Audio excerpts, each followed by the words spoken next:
this video, we're going to be covering contracts for our highly tested topics guide. To get started, the first thing we need to discuss is the frequency in which contracts is tested. Contracts is regularly tested on the MEE. Statistically speaking, it's tested a little more than once a year. Additionally, contracts is usually tested on its own. It used to be tested with negotiable instruments, but that subject is no longer tested on the MEE. The other thing I want to point out in terms of trends that we're seeing is that historically common law principles tended to be tested a little bit more than Article 2 of the UCC. However, Article 2 principles more recently than not have been tested quite a bit. So this serves as a nice reminder that anything is fair game and to study accordingly. Next, let's talk about some highly tested issues. It is helpful to start your essay by addressing which law applies. UCC Article 2 or the common law. The reason this is important, even if it seems really obvious, is because there are differences in the law and you want to make sure that you're applying the correct principles. Plus, it's an excellent way to start your essay out and it puts the grader on notice that you know what you're talking about. You're also going to get a boost of confidence because you will immediately have something to write down in response to the question. So turning to the law, Article 2 of the UCC applies to transactions in goods. Goods are things that are movable at the time of identification of the contract. Common law applies to all other contracts. The next highly tested issue to have on your radar is formation. A lot of people think that formation is easy and they kind of gloss over it when they study. And this proves to be problematic because contract formation is actually pretty tricky due to it being so nuanced. So this is a reminder to not be overly general when you respond to essays on formation. It's likely that they're testing specifics like exceptions to rules. Let's turn to some specific issues within the topic of formation, specifically offer and acceptance. If you think these things are at issue, I would start by defining these terms. An offeror makes an offer when the offeror communicates to the offeree a statement of willingness to enter into a bargain so that the offeree understands that his assent to that bargain is invited and will conclude it. Acceptance is the manifestation of assent to the offer. Another thing to keep in mind with formation is that offers need to be reasonably certain as to things like price, quantity, and identification of the offeree. Ideally, all of these factors are reasonably certain, but for common law contracts, price is usually required, and for Article 2 contracts, quantity is required. Turning to acceptance, common law and Article 2 have different approaches. Common law follows the mirror image rule. This means that any acceptance must mirror the offer. If acceptance does not mirror the offer, then it's going to operate as a counteroffer. Article 2, on the other hand, is more flexible. It does not follow the mirror image rule, and instead, the parties will have a contract, even if the acceptance terms differ from the offered terms. We call this Battle of the Forms or 2207. As it relates to consideration, note that this too is a necessary element for contract formation. Consideration is defined as a bargained for exchange. For common law contracts, if the parties want to modify a contract, then there must be new consideration. For Article 2 of the UCC, only good faith is needed to modify a contract. Next, bilateral versus unilateral contracts. A bilateral contract can be accepted by promising to perform or beginning performance, whereas a unilateral contract can only be accepted by full performance. The majority of contracts are bilateral. However, things like prizes, rewards, or when offers indicate that the only way you can accept them is by full performance, then the offer is unilateral. Understanding the differences in how contracts can be accepted is key to understanding formation. For example, if I say, Bob, if you wash my car, I'll give you $20.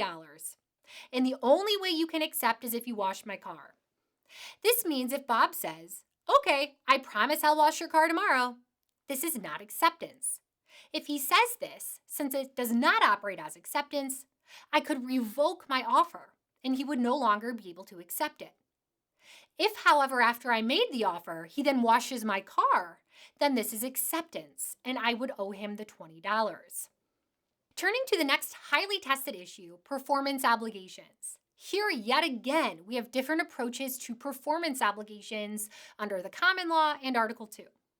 Under common law, we follow the substantial performance rule. This means that a party must substantially perform its obligation in order to be able to demand performance from the other party, which is usually payment. Thus, usually the analysis for common law performance obligation centers upon whether there's been a major or a minor breach. If there's a minor breach, then it's likely that the breaching party has substantially performed and thus, in turn, can demand performance. If, on the other hand, if they've committed a major breach, it's unlikely that they've substantially performed. The exception to the substantial performance rule is an express condition. If you have an express condition, it must be performed or complied with exactly. As I previously mentioned, the law regarding performance obligations is different under Article 2. If you have a one-shot type of contract, in other words, not an installment contract, the perfect tender rule applies. Pursuant to this rule, performance needs to be perfect. And if it's not, then the buyer has three options: accept all, reject all, or accept some and reject some in commercially reasonable units. So for example, if plaintiff ordered 5 golden apples and received 4 golden apples and 1 turquoise one, he can accept them all, reject them all, or accept some and reject some in commercially appropriate units. The last highly tested issue I want to point out is damages. And I'm really happy to put this on your radar because I feel like people are adverse to damages, especially when it comes to the MBE portion. Examinees oftentimes try to wing it because they don't want to spend time learning damage calculations. And this is unfortunate because not only are you guaranteed to get some questions on damages on the MBE, but it is one of the most highly tested issues on contract MEE questions. In fact, sometimes the whole MEE question is on damage calculations. The examiners will expect that you can discuss the damage calculation and write out and about the different elements of it.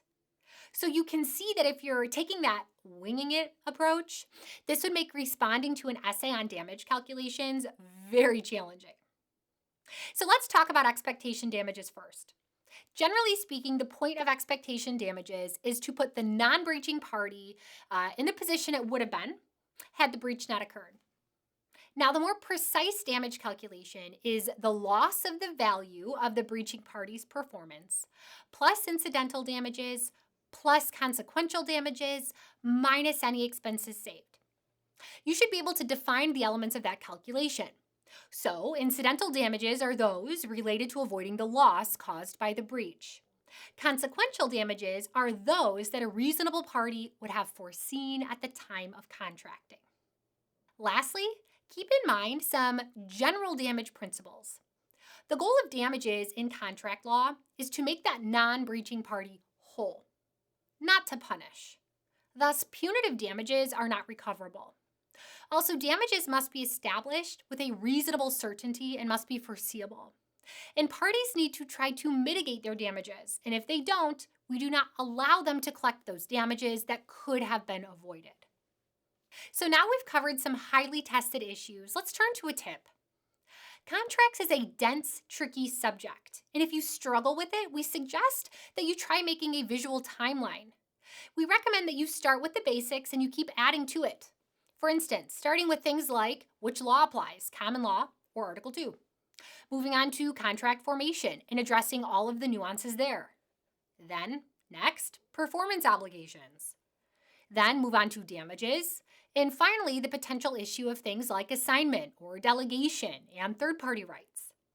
We suggest that you add to your timeline other issues that could arise and you utilize the appropriate vocabulary. This is really helpful because you'll be able to see how all of the pieces fit together. You'll also be able to see how certain issues could potentially be tested together and how certain things must be present for an issue to truly be present. Our next tip is to be familiar with the differences between common law and Article 2 of the UCC. We've discussed this quite a bit throughout the video, but it's worth repeating because you want to make sure that you're applying the correct rules of law to your fact pattern. For instance, there are differences when it comes to formation and how to accept and modification, performance obligations, and the statute of frauds, just to name a few. We have a helpful chart in our guide that you can utilize to familiarize yourself with these differences. Our final tip relating to contracts is to practice. Practice is crucial if you want to see your contract's MEE score improve. This is the best way to see how they test issues and what their expectations for your response looks like. Additionally, as an added bonus, you'll notice that your MBE score for contracts and sales will improve as well. So that wraps up contracts for our MEE Highly Tested Issues Guide.